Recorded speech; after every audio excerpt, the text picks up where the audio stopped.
তো বন্ধুরা এখন আমরা চলে এসেছি কৈখালী আশ্রমের দিকে। আর এইদিকে দেখতে পাচ্ছ জলের জোরটা প্রচুর বেড়েছে। আর এদিকে সাংবাদিক হয়েছে বাংলা দেখতে পাচ্ছ।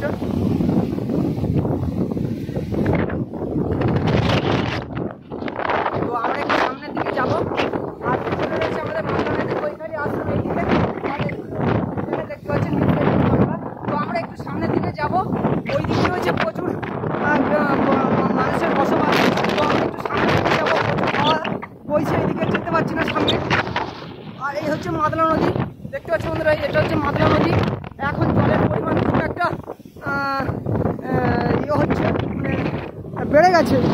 প্রচণ্ড হারে জলের একটা আবহাওয়া আসছে এইদিকে। তো বন্ধুরা তোমরা পুরো ভিডিওটা দেখতে থাকো, আশা করি তোমাদের ভালো লাগবে। তো আমরা এখন একটু সামনের দিকে যাচ্ছি এই কারণে, কারণ এখানে প্রচণ্ড হাওয়া আর নদী রাস্তা কাদা দেখতে পাচ্ছ। এই কাদার জন্য এই মাটির রাস্তাটা পুরো সম্পূর্ণ কাদা। তো এই দিনে দিনে এখন যাচ্ছি সামনের দিকে।